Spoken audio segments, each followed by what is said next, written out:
Yo, what is up, my basketball family, and welcome back to Green Team Productions. Hope everybody's having a great day out there. So the Indiana Pacers were a team that came into the season with little to no expectation, but they are slotted at the 8th seed and are only a 2 to 3 game swing away from being a top 6 team in a stacked Eastern Conference. Now, there are many contributing factors, from Buddy Hield having his best three-point shooting season since his days in New Orleans, Miles Turner averaging a career-high 17 points a night, and to go along with that, 2 blocks and shooting 38% from 3. Or we can look at rookie Mathurin averaging 17 points and looking like an absolute dog. And now Paolo Banchero is probably going to run away with the Rookie of the Year, but this guy is up there. But I believe the main reason for the Indiana Pacers' success is Tyrese Halliburton. He was acquired just this last season when the Kings decided to trade him, Buddy Hield, and Tristan Thompson to the Indiana Pacers in return for star center Domantas Sabonis, 2 other role players, and a second-round pick. And at first, this trade definitely looked questionable on the Kings' end because Tyrese looked like he was going to turn into a very valuable asset. But it seems to have worked out for both teams because the Kings are currently the 4th best team in the Western Conference. But that's a topic for another day. Now back to the task at hand. Indiana, I think that you guys have an all-star.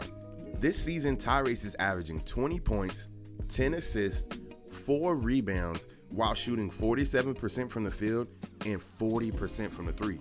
And as of January 13th, 2023, he is the only player in the NBA to be top 10 in assists, where he's number 1, steals, where he's number 4, and three-point percentage, where he's ranked 9th in the entire NBA, which is absolutely insane.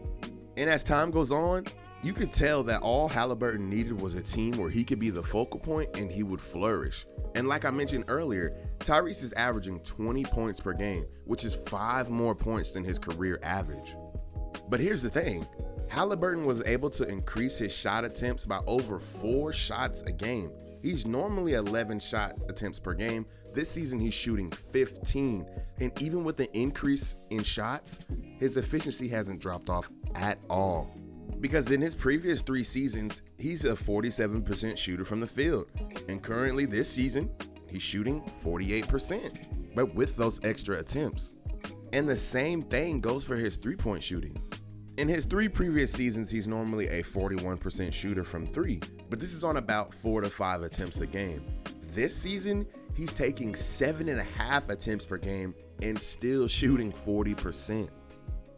His efficiency on the offensive end is glaring, and he was really able to showcase that. Just a few weeks ago against the Miami Heat, Halliburton put up a career-high 43 points with a franchise-high 10 three-pointers made while shooting over 60% from beyond the arc. And not to mention, he was pretty clutch in that game. But to make things even better, earlier in that same week, Halliburton had put up 33 points and 8 assists in a winning effort over the best team in the NBA, the Boston Celtics. Though Tyrese is a bucket and his scoring is very impressive, I think we all know the most glaring part of his game is his vision. Like I mentioned earlier, he is number 1 in the NBA when it comes to assists per game, averaging just over 10.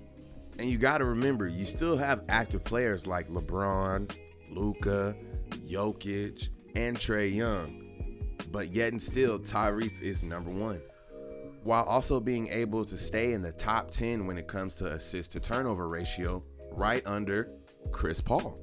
And for those of you who don't know what that means, essentially assist to turnover ratio puts a player's assist in context with his turnovers. So, a higher assist to turnover ratio can mean better ball control.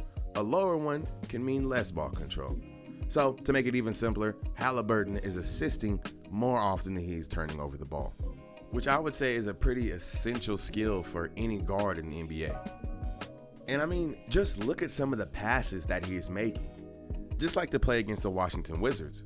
Tyrese sees that he has 2 players sprinting up the left side of the court, but only 1 defender in Kyle Kuzma.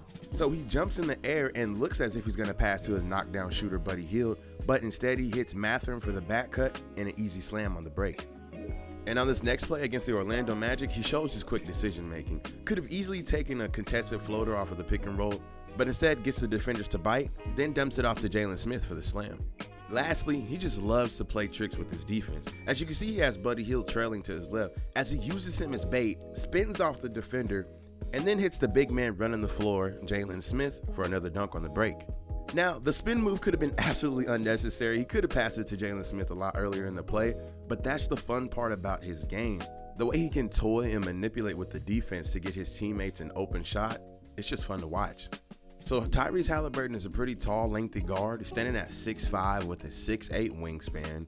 He's a good defender. Like I mentioned earlier, he is 4th in the league in steals, averaging just under 2 a game. He can spread the floor, he throws dimes, and he's so early in his career, but he's already showing so much potential. And as he progresses over the next couple seasons, I truly believe he's going to be in the contention for being one of the best point guards in our league, if he already isn't inching his way there with the season that he's having right now. But as always, I am no expert. I am just someone who shares his opinion on the internet, so I really want you guys to get down in the comments and let me know what you think. If you like this video, don't be afraid to leave a like on this video. It helps me spread it out to the world. And if you want more basketball content, subscribe for more basketball content. I try to drop a video weekly. So I want you guys to have a great and productive day. Peace.